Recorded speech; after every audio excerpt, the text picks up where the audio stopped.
Marcus 4। एकरे बाद यीशु फिनो समुद्र के किनारे परमेश्वर के बात सिखावे लगल और इतना ढेर मनई आयल सुने कि ऊ एगो बोट में गईल।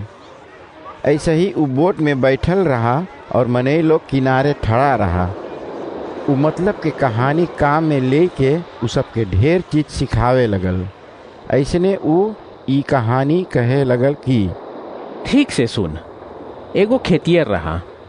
एक रोज उ गयल बिया छीटत में कुछ बिया रास्ता पर गिर गयल और चिड़ै आए के खाए लईस। तब कुछ बिया गिर पड़ल जहाँ थोड़ा से मट्टी और नीचे पत्थर है। वहाँ पर बिया हल्दी से जम गयल। बकी जब कड़ा घाम भयल तब छोटा प्लांसू कोमलाई के मर गयल। वो प्लांसू के सोर तो ऊपर रहा। कुछ बिया गिरल जहाँ कांटा वाला झलासी के बिया भी रहा और दोनों संगे जम गयल। तब कांटा वाला झलासी बढ़ के एकवा के दबाइस। ऐसने भयल कि बढ़िया बिया फल ना देस। और कुछ बिया बढ़िया जगह पर गिरल और जम गयल, बड़का भयल और फल देस। कौनो बिया 30 फल देस, कौनो 60 गो और कौनो 100 गो। ऊ बोलिस, जे के कान हई ओके चाही सुने के और ना तेल डाड़ के बैठे के। जब मनई लोग चल गए रहा और खाली यीशु के 12 चेला और एकाध गो दूसर चेला बचल रहा, तब सबन उसे पूछिस, ई कहानी के मतलब हम लोग से बताई सकिए।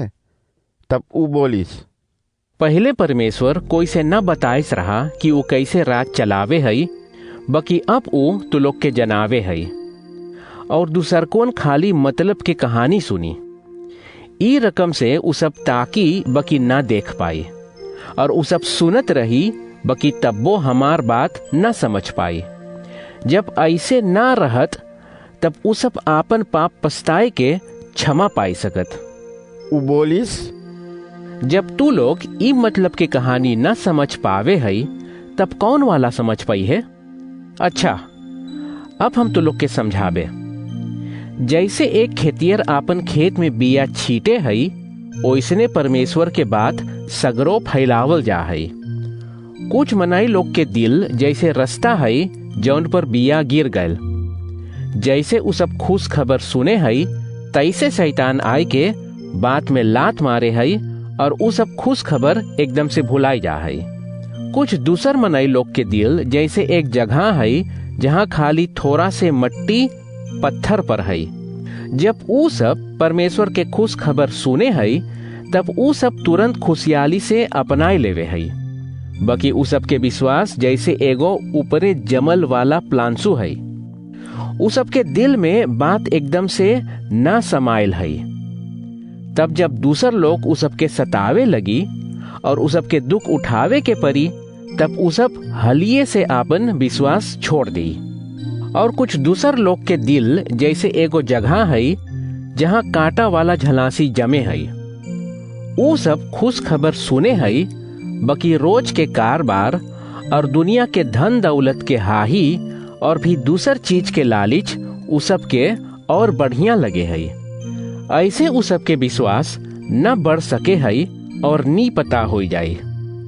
बकी कुछ मनाई लोग के दिल जैसे बढ़िया जगह हई। ऊ सब परमेश्वर के खुश खबर सुने हई, तब ऊ सब आपन दिल में ले लेवे हई।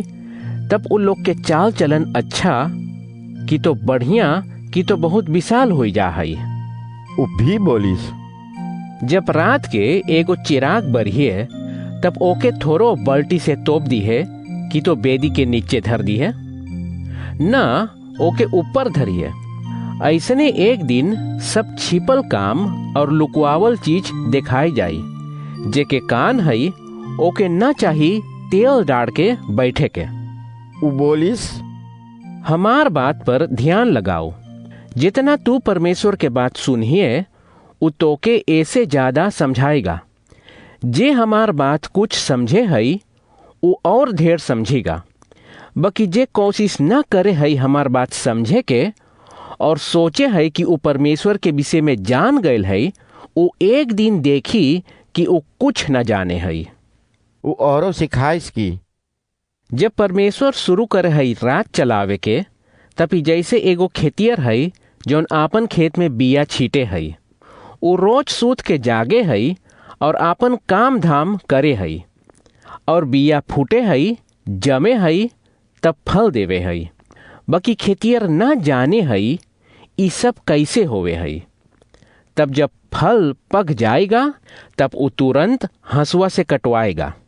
उ बोलिस, हम कौन रकम से तो लोग के समझाई परमेश्वर कैसे राज चलावे हई, और हम कौन कहानी काम में लाई। ओकर राज में जा हई जैसे एक सरसों के बिया से होवे हई, उ सबसे छोटा बिया हई। बाकी जब बोवल जा हई तब जमे हई और एक बहुत बड़का पेड़ होवे हई, और बड़का दाढ़ी होवे हई कि चिरई ओमन खोता लगाई सके हई। यीशु ऐसन कहानी काम में लाई के परमेश्वर के खुश खबर मनई लोग से बतावत रहा, जितना उ सब समझ पावत रहा। उ खाली कहानी से मनई लोग के परमेश्वर के बात सिखावत रहा। बाकी जब उ आपन चेला लोग के साथ अकेल रहत रहा तब उ सब कहानी के मतलब समझावत रहा।